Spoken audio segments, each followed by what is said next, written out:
But now we're told our societies are meritocracies, places where the rewards go to those who really merit them, the hard-working, clever among us.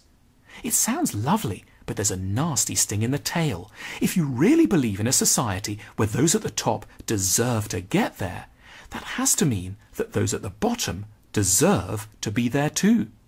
Meritocracies make poverty seem not just unpleasant, but also somehow deserved. Treat no one, not least yourself, as though they entirely deserve to be where they are.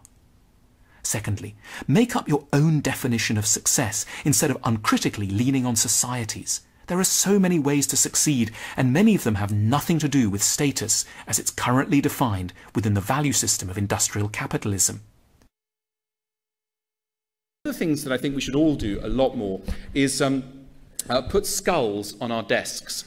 In the Middle Ages and the early modern period, a vital piece of interior design was a skull. If you'd finished a beautiful desk, a mahogany desk or whatever, one of the ways, you put your quill pen, but also a skull. A skull was something you'd always put on your desk. And the reason for that is that as you were doing your work, you'd always look at the skull and think, I'm going to be like him in a little while.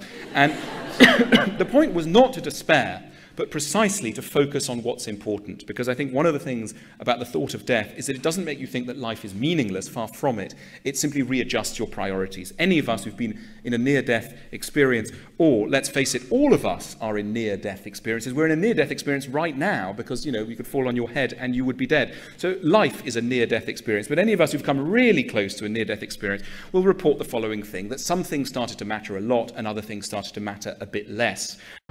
Our society really admires it when rich people give away huge piles of surplus money towards the end of their lives. Take this big capitalist who made lots of money in construction. They made money in so-called low areas of the economy, like coal mining, railways, abattoirs and packing factories. Areas where you squeeze costs as tightly as you can and are always looking to reduce benefits as much as possible. However, once the money's in the bank, these rich people wholeheartedly turn their attention to higher causes, among which art and all that it celebrates, like kindness, beauty and tenderness, looms especially large. We suggest a different path. People should stop being good in the way they distribute their money. They should try to be good in the way they make it. It's simply absurd to ignore goodness for many decades while pulling together an astonishing fortune, and then, later in life, suddenly to rediscover one's conscience via an act of immense generosity towards some localized little shrine of art like an opera house or a museum. The real legacy of Epicurus is that human beings aren't very good at making themselves happy, chiefly because they think it's so easy.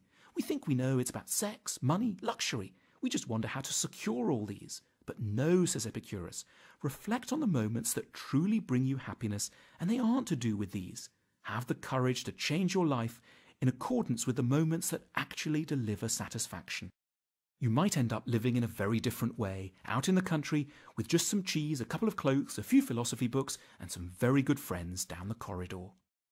And somewhere out there is a world of glamour, and we wish that we could get into it, but how and where is it? Well, works of art have always attempted to open our eyes to the neglected value of the everyday.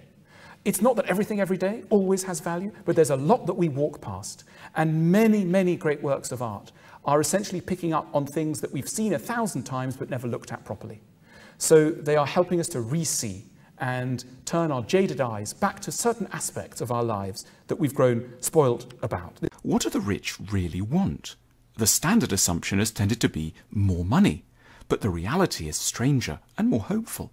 Ironically, the one thing the rich generally aren't much motivated by is money itself, not therefore working to make more money with an eye to spending it. They're making more money in order to keep score, to put it at its simplest, in order to be respected and liked. The rich are working for love and for honour. Surveying the problems of capitalism, the standard response of the left has been to suggest that one should simply tax the rich more. But this fails to grasp, and therefore properly to exploit, the real psychological motives of the rich. The rich only pursue money frantically, to our great collective cost, because wealth appears to be the primary, most objective source of honour in the modern world.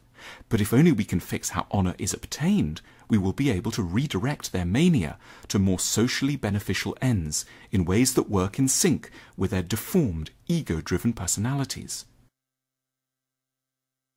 And this is very odd because we've got very conflicted ideas about role models in our society. We've got these people called celebrities, famous people. You find them on the right-hand column of that website you go to. And, you know, we sort of think, oh, well, I've been looking at that, but I don't, they're a bit ridiculous. I'm not really interested, but secretly you are, etc. I believe that a well-functioning society, and I'd like the Daily Mail to take this on board, should have role models at its heart that we can, in a non-ironic way, look up to, admire, and model ourselves on. It's very important to be able to model yourself on someone.